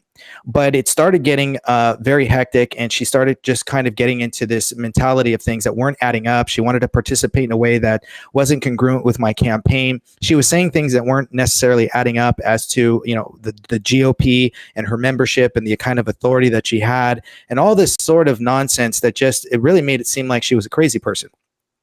And eventually got to a point too where there was supposed to be involvement with trying to get people to buy things, and they were going to try to make, sell some shirts and hats and all this. And this was at a church, but the church had a stipulation that if they were going to host the debate, they didn't want anybody selling anything because, again, it had to do with taxes and their 501. They didn't want to have to get involved in that. It was an open debate, open to the public, very organized. We had AM 590 The Answer, the late great Don Dix and Jennifer Horn, helped to facilitate it. It was a really great event. We had, I think we had 150 people show up. We had over 2,000 people watching live. It was a really great event, and she wanted to be part of that, but she really wasn't. And so we sort of had this sort of negative interaction where I was like, listen, you're kind of forcing yourself upon my campaign. You're not really part of my team. And so this is an issue here. And you keep doing stuff that's really not something incongruent with my campaign. I'd like you to stop, or at least ask permission. Well, she took offense to that. And so then what ended up happening was she tried to tie herself over to Diego Martinez's group, and where they were going to try to still sell things. And once we talked to his campaign manager, they tried to use Evelyn's nickname or a different name to get her in. And that was because we had told her, because of the negative interaction, you're not coming to we don't want you showing up to the debate. So do not come. And she was going to come anyway. So she brings her son, of all things, with Diego Martinez and managers. And when we found out that, we made sure that security that I paid for knew her face. And she tried to sneak in through the back. And she did with her son. And when we found out, we removed her. And she became this volatile, violent, vicious, verbally just sick person making threats. I mean, it was one of the most vicious things, and my campaign manager at that time was my sister, was just sitting there taking it and listening to her, and just this vile coming out, not realizing that her son was still on the inside. And this is the kind of mentality that Evelyn Sky Jones is. I have no love for her. I do not care for her. And so there was another member His name was, I believe his name with the GOP is John Bechtel. I don't know if he's still part of the GOP, but he and I had a huge conversation. We had a blowout, but during that conversation, he found some respect for me, and he called my campaign up, and he wanted to apologize, and he wanted to kind of get on the same page. I didn't really want to have anything to do with him, but my campaign manager said, listen, you and people like Evelyn Sky Jones, who are kind of blackballing me. So Evelyn's called around to all the GOPs to blacklist me and to not invite me. And then when we told John had an inside where he was gonna get her kicked out. And then she called my campaign and she was begging for us not to do it because John was going to do it. And I gave, I told my sister, I said, you do whatever. I don't care for her. You can become best friends. You guys can like each other. I personally don't, but I don't want her to have anything to do with my campaign. And so then she backed down. My campaign manager said, just leave her alone. We're going to let bygones be bygones and just move forward and just leave it at that. And then she became a little nicer, but I didn't trust her as far as I can throw her. And now she's kind of back out there bad-mouthing me on social media as well. I just block people like that. I don't have time for that. She's one person in a funnel of millions here in the state of California. And honestly, if people want to support that and GOP likes her, but they don't know all of her ins and outs from the back end on what she does and how vile she can be, let them have her. Those are the kind of people that I do not care to be around. They don't hold any opinion. They don't hold anything over me. I'm going to continue to run my race, win or lose. I don't let people like that bring me down, and you shouldn't either. Her opinion is one opinion of many, and it's one of the most uneducated opinions that you could ever receive. Yeah, totally. I mean, none of this stuff is, at this point, it's hard to take things personally, brother, because after being accused of being an assassin, it kind of toughens your skin a little bit. You're like, you could pretty much accuse me of anything at this point. I don't know if I take and that's what I told you before, right? You're the third. You are the third assassin that never was. That never was. Yeah. I find interesting that, right now we're trying to figure out what is the best foot forward in California. And it just shocks me that the people that are being supported are clearly like not winners. Like, I just want to win, not at the price of putting somebody bad in there that's against our Constitution, but somebody like you, I would think would transcend, just because you're a no bullshit kind of guy. And I think we're in this era where, with all the social media, with, people just used to smelling BS, a lot of the time, I don't even have to say anything bad about Chad Bianco. Most people are like, man, the vibe that guy gives me is not very authentic, right? Because people could sense it. You have this vibe of honesty that I think could transcend across party lines, but you're certainly not a candidate that they're pushing, which just seems to be going against our better interest, because even what you have to say is the most important information that people need to know. Because like you said, you saved your wife from getting jabbed. You know how to navigate these family law courts. I mean, these are the integral issues of tyranny that all of us face, and you seem to have answers while a lot of others don't. Well, one of the best things that we need to do also in the state of California is we need to get rid of the party system here. In other words, you can have your parties, but when it comes to an election, you don't get to know if somebody is a D or an R or an I next to their name. Everybody's name is going to be on that ballot. And that's going to force everyone to have to figure out who's who. They're going to have to look at the integrity of that individual, the nature of the character of the candidate, their constitutional understanding, which will force people to be a constitutionalist themselves and the state constitution, and whether or not, they believe in God or not. Some people say, oh, that's not important, but it's hugely important. And when you understand our forefathers' memoirs and the Declaration of Independence. But one of the things that we're also facing too is this sort of ploy that's going on. I was given a phone call by some of the caucuses down south. Some of the vice chairs called my campaign, and they said, listen, we don't know if you know, but a lot of the people down here in San Diego that are being led by the Sacramento vice chair or some of the chairs up north are basically trying to ensure that we do not invite other candidates. The only way they're going to do that is if you particularly call them and let them know your presence. They know you're there, but they want to act like they don't. And so they're pushing this agenda to try in hopes to make it Steve and Chad only. And a lot of the other members know of the other candidates and do not support Chad and Steve. And so they are trying to ensure that candidates like myself feel left out in the wind, and that maybe potentially that ploy will prevent us from continuing to run, not realizing that a lot of us have our own strategies, and that strategy is being heavily affected because there are, again, dissension in the group, in the sense that they're not okay with the fact that some members want to hear from other candidates. They don't want to just, throw all their eggs in one basket, especially when some of these candidates, already have political ties with the UK, or already have, major red flags with criminal misconduct. They want to hear from everybody so that they can make a well-educated decision on who they're going to support. Because at the end of the day, even though their bylaws say, that whatever the party suggests that you vote for, all the members have to vote. No, they're not going to look. They don't care. It's not their business. But that's how they try to force people to vote in that direction. And this is a huge ploy because they don't actually follow their own bylaws. And I know this for a fact. I have it on video where I got a standing ovation with the CRA during the 2021 recall. And there were members there that were hugely in support of me. And when I showed up, a lot of the other candidates were moving and shifting around because one candidate was supposed to show up and he didn't. That was Larry Elder. And so a lot of people were, shifting their timeframes around. And I was going to go second to last. But when I got there at my time frame, I was the last speaker, and they weren't going to let me talk. And so the CRA, one of the chairs was like, "No, we invited Daniel. He's on the ballot and he has a right to talk. We want to hear him talk." And so the chair said, "Okay, we'll let him talk while we're eating."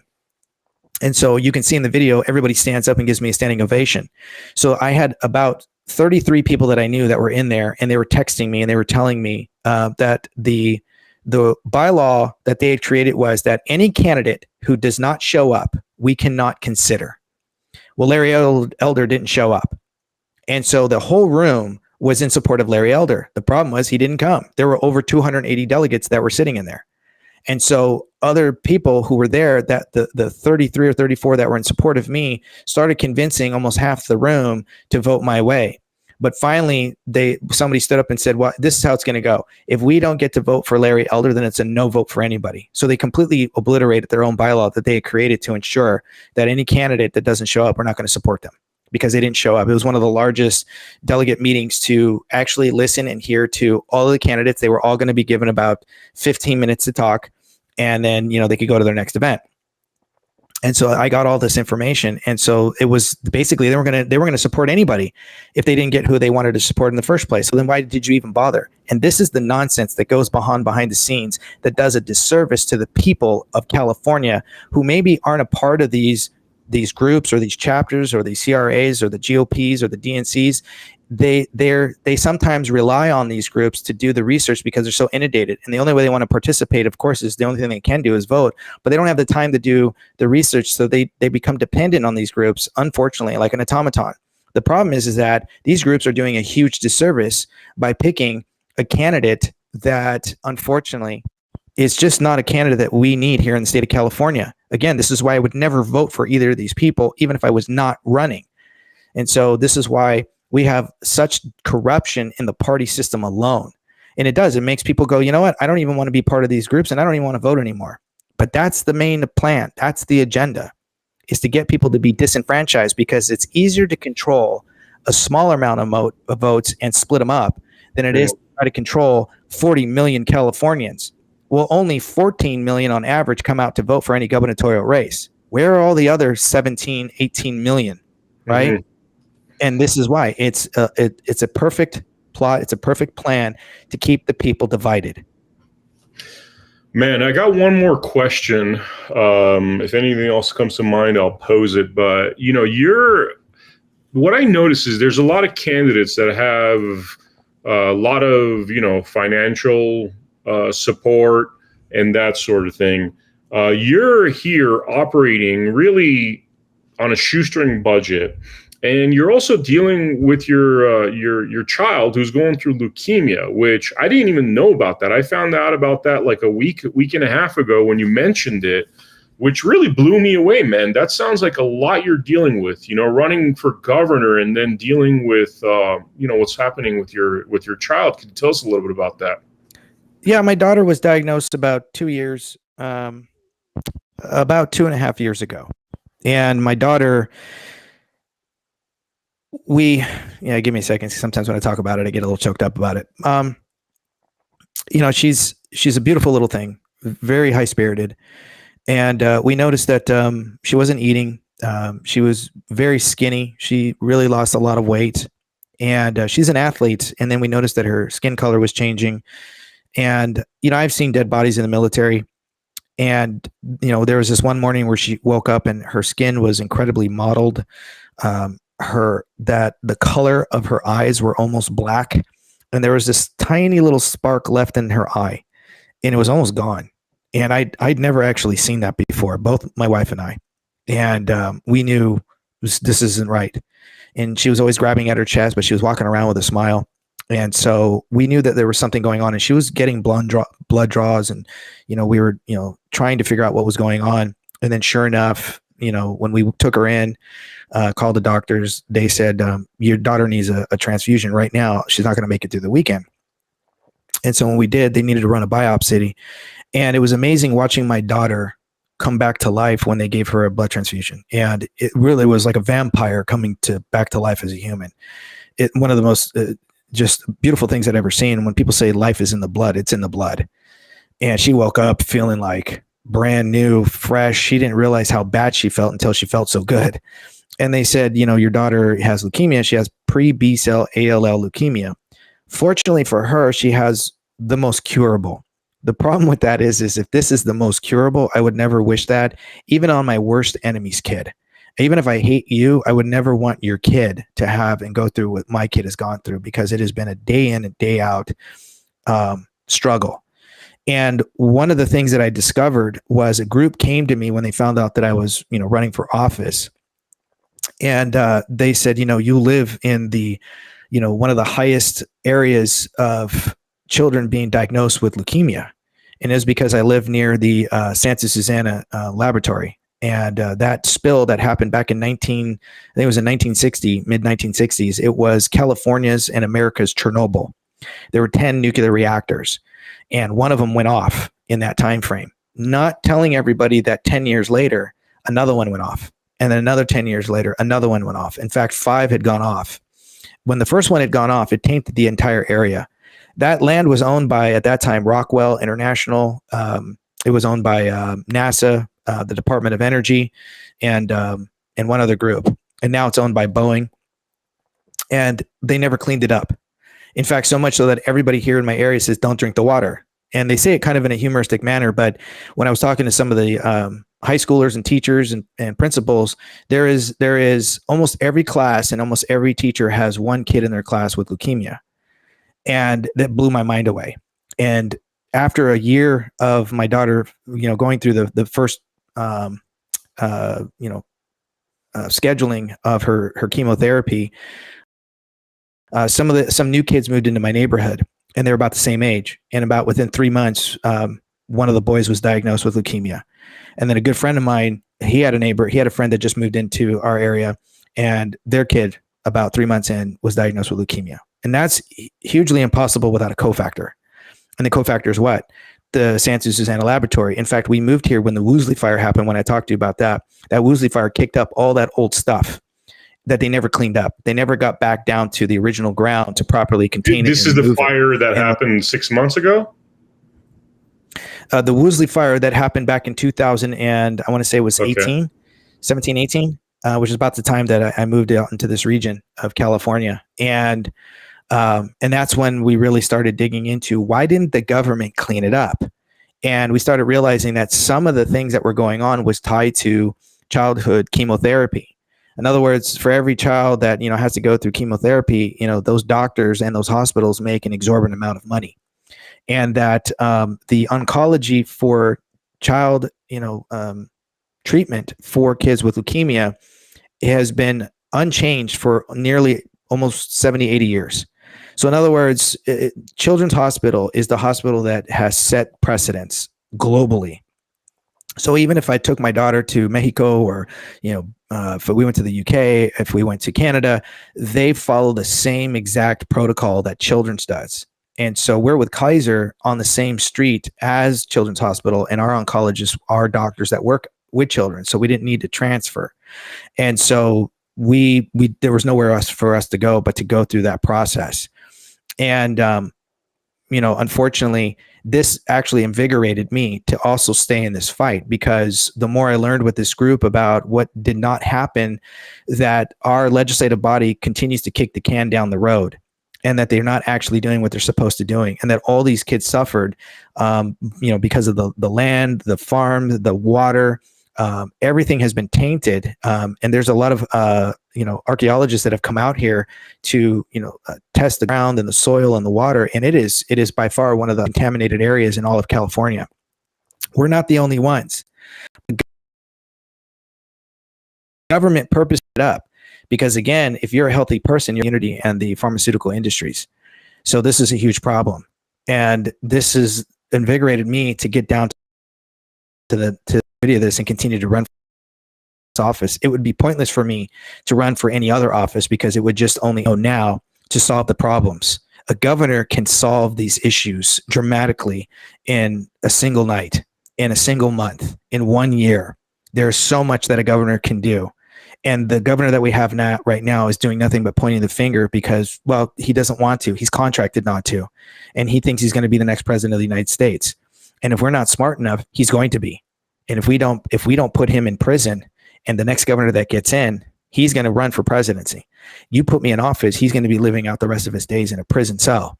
And this is what I promised the people. I don't want any more children getting sick. I don't want any more of these industrial complexes getting away with what they're doing. And we can't sit there and say that, I just want to appeal to a better side of our, left representatives. No, they have no better side. If they did, we wouldn't be in this mess in the first place. I would add that the right side doesn't have a better side either, honestly. When you talk about institutionally, there's great candidates like you that are all about protecting our Constitution. There's a good moment for me to make the following statement, since we're talking about our Constitution. And I'd like you to kind of, give your opinion on my statement and any closing statements that you have. So when this whole third assassin thing went down, obviously it was quite traumatic. I thought, as being a constitutionalist, I thought this is an opportunity for all Republicans to unify together to really reclaim our constitutional rights to bear arms, period. There's nothing behind that sentence, right? Right to bear arms, period. Full stop. Nothing else, okay? And correct. I thought this would be a really good opportunity for people to say, yo, this is ridiculous, It's ridiculous. Like, let me put it this way. For the misdemeanor gun charges, we're now 9 months later, they still haven't released their body cams. And it's obvious why they haven't released their body cams, right? The state's probably spent a couple $100,000 on this BS charge. On yes. The other token, there's my lawsuit against Chad Bianco and the Riverside Sheriff's Department for all the horrible things that Chad Bianco said in the Riverside Sheriff's Department, supported, right? Yes. And so you look at that equation, there's about something like what I'm hearing, about $350,000 that's been spent thus far on that case. So we're talking about upwards of $500,000 over something that's completely unconstitutional. And I thought this is an opportunity for all of us to stand together and say, look, right to bear arms, none of this nonsense. But instead what's happened is a lot of Republicans that are part of this crew you're talking about. We're talking about a very specific crew. You named some of the names. It's an enclave of individuals yes. that then started attacking me, saying, you're going after the one sheriff that's giving us, CCWs. And I'm like responding, going, wait a minute, CCWs sound like tyranny on the installment plan. It sounds like you were tricked into thinking that's a good thing. But what you're really doing is you're acquiescing to your rights being taken, your constitutional rights being taken.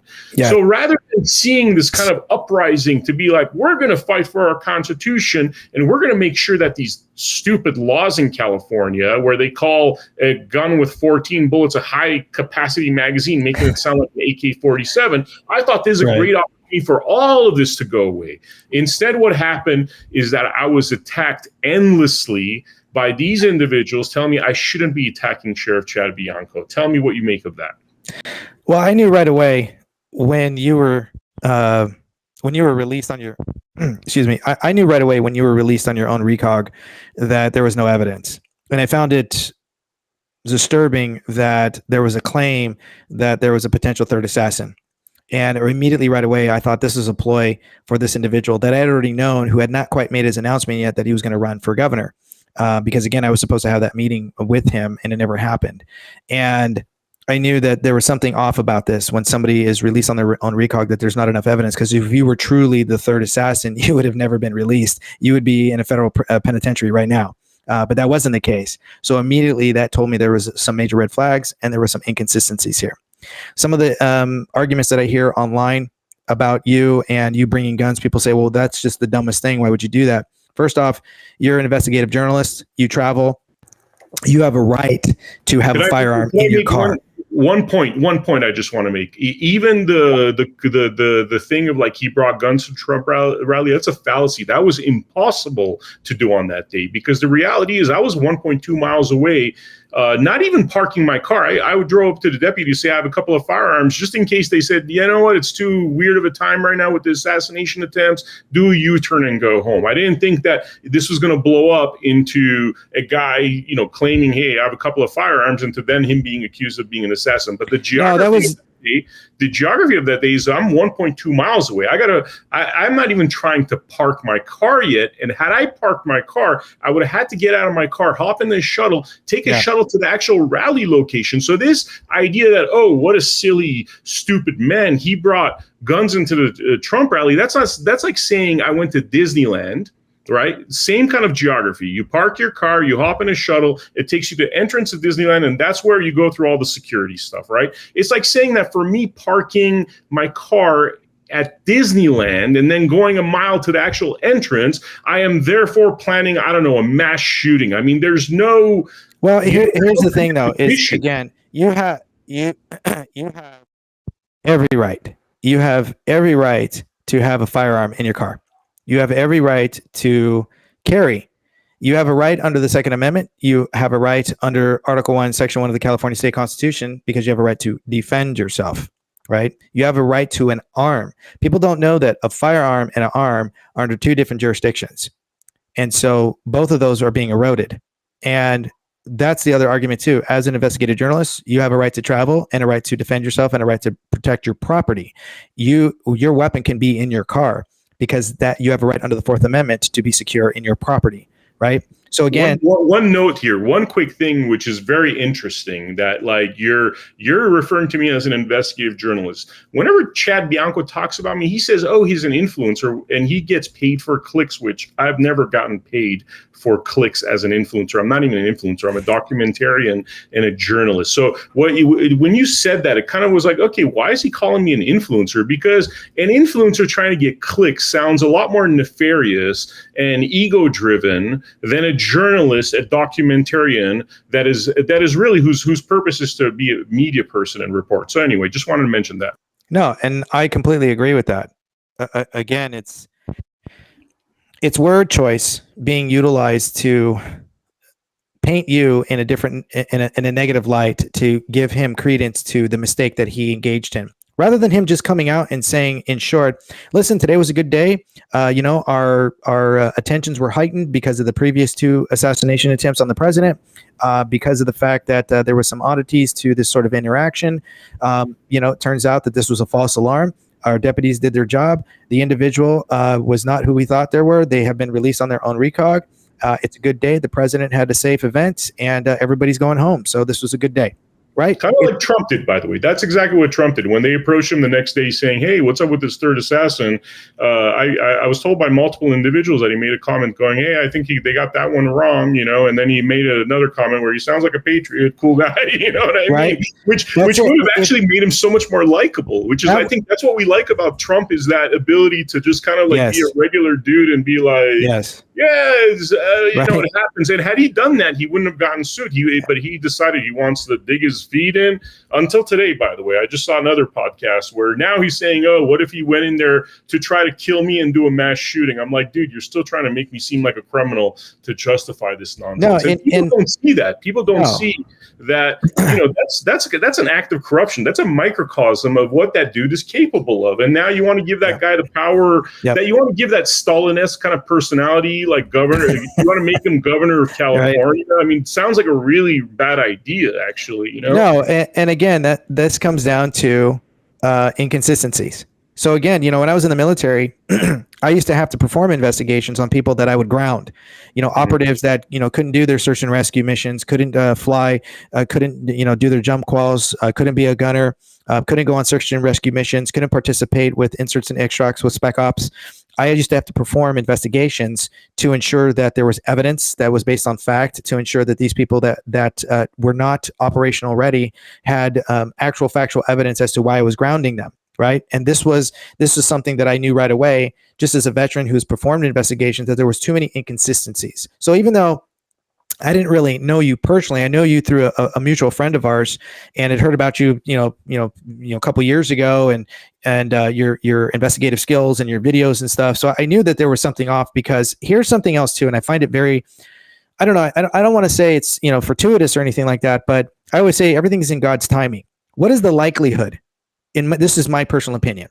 What is the likelihood of a man like you, who has a tremendous following, has, it's true MAGA, is out there, really doing documentaries and doing your research and digging up on people and putting out videos out there to reveal the truth? You happen to be the one person that, by chance, the deputies try to screw over and use you as they try to take you as they were trying to be an opportunist, basically. Chad was being an opportunist with you. The one person that maybe they thought was some sort of, nobody, a person who had no skills, somebody that they could just pin this on and paint him to be like some hero, ends up being you, somebody who fights back, who went out there and timestamped everything, who started performing your own investigation, who went out there and started actually digging information to start protecting your name. You started fighting for yourself and to prove inconsistencies on his part, which made you go down a further rabbit hole and made him look horribly bad.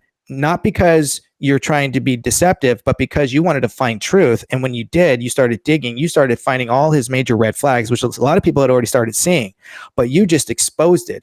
What would be the chance, out of all the millions of people that showed up in the county to go see President Trump, that you would be the one person that he thought that he could pin this situation on? And I guarantee you, they were probably looking for somebody like this to try to say third assassin, because that's how he operates. He looks for those,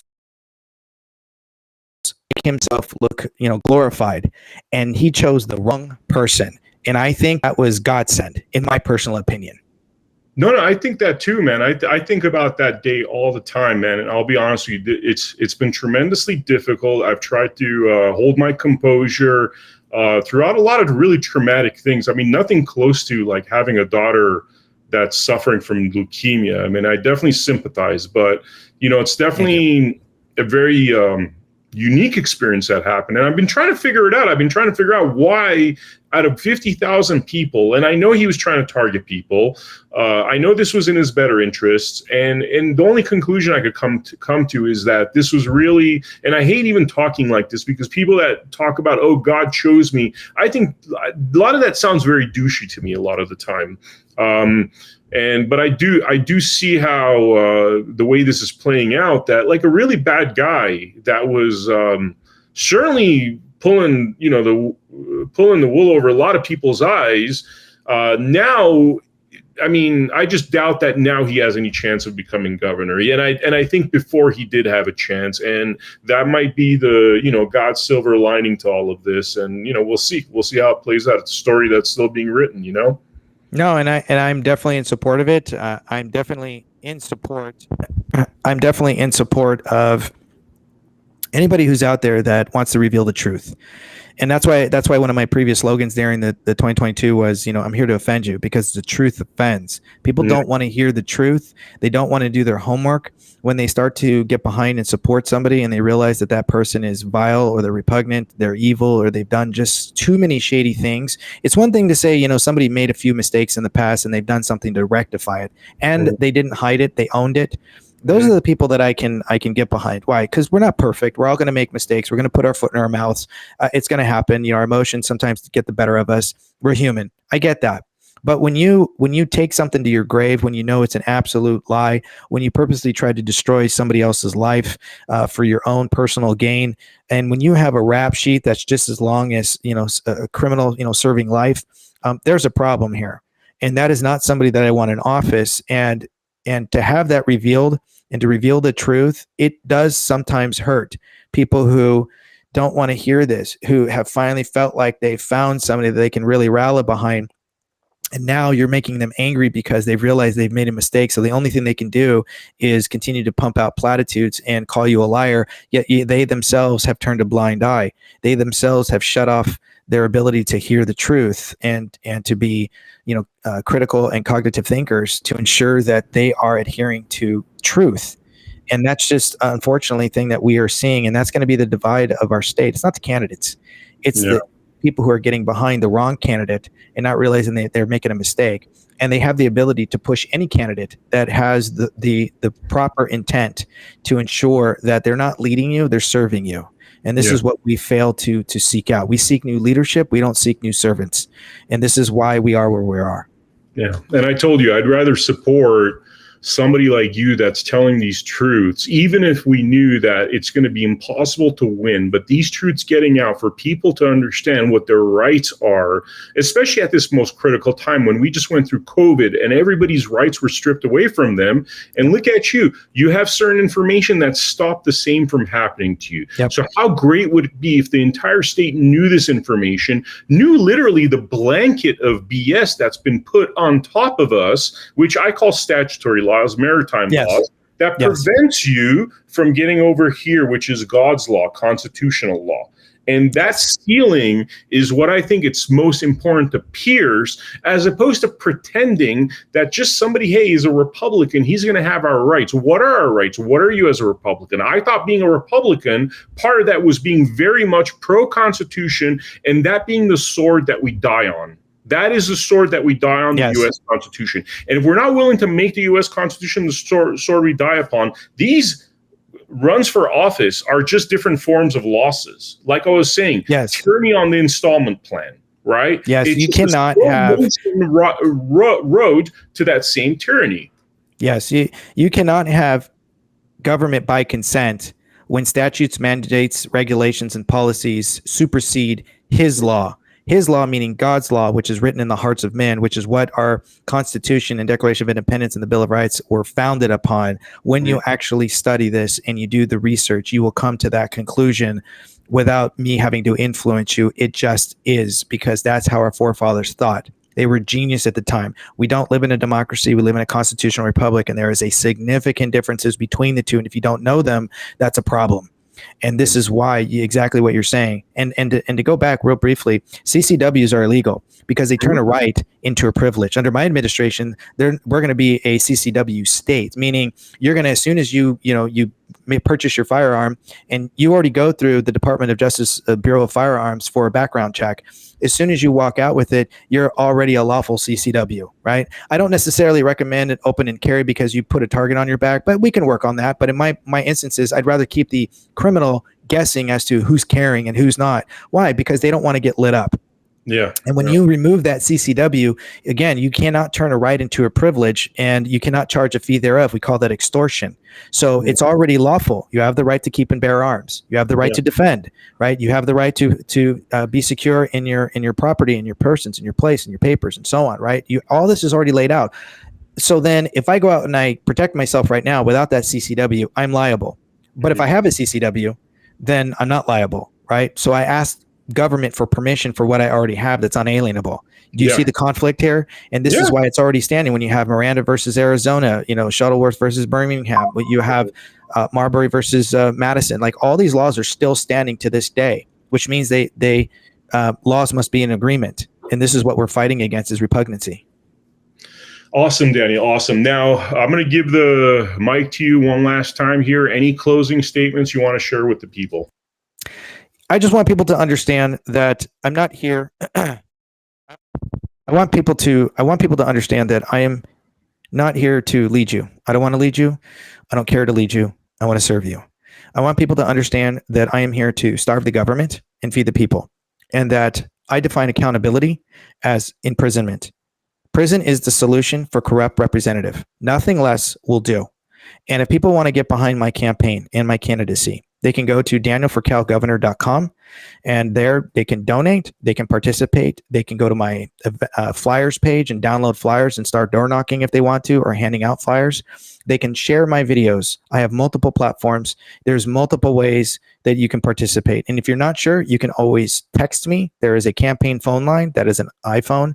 I receive messages, I answer the phone, and I text people back as well. You can direct message me through email if you want me to come out and speak to your group, or if you want to just talk to me directly. There's a number of ways that you can support my campaign.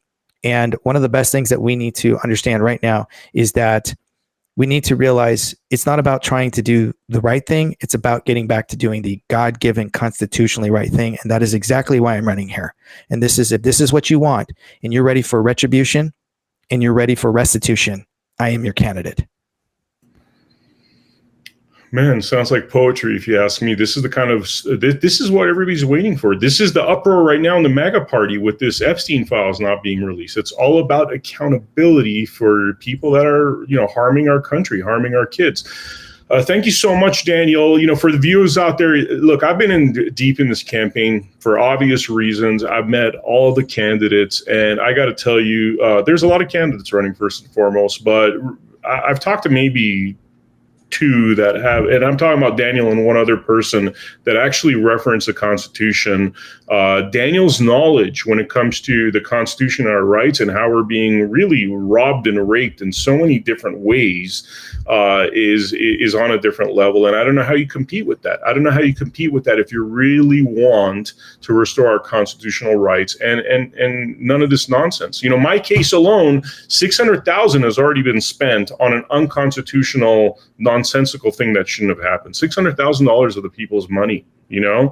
So anyway, it's what's happening to me is a microcosm of the corruption. You multiply that, you look at the web. It's very clear why these certain people are always pushed to the forefront, and it's because they want to compromise your rights. And what Daniel's talking about right now is not allowing them to compromise our rights and holding them accountable, so they have the fear of God in them. So the next time they think about doing some nonsense like COVID and robbing us with mandates and trying to force jab us with this death jab, then people will think twice about doing something like that next time. But right now, the reason why they're so free to do things like that is look at these politicians. Look at these politicians that are not willing to stand up and hold anybody accountable. They all went along with the COVID nonsense, and they'll do it again and again to take away your rights, to take away your businesses.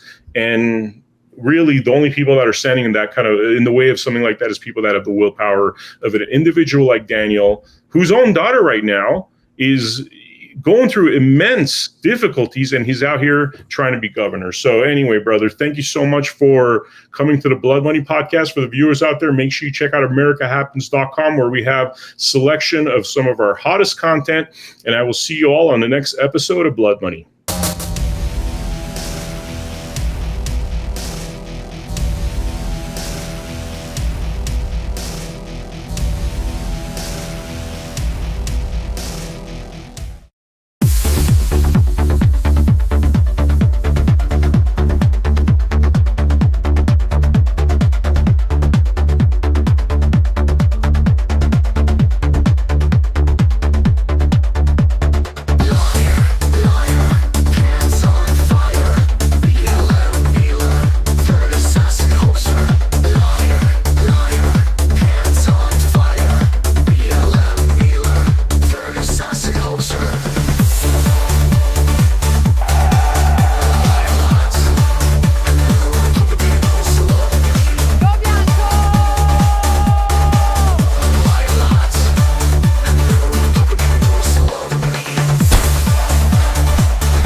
Everything I've got, pushing for that first place.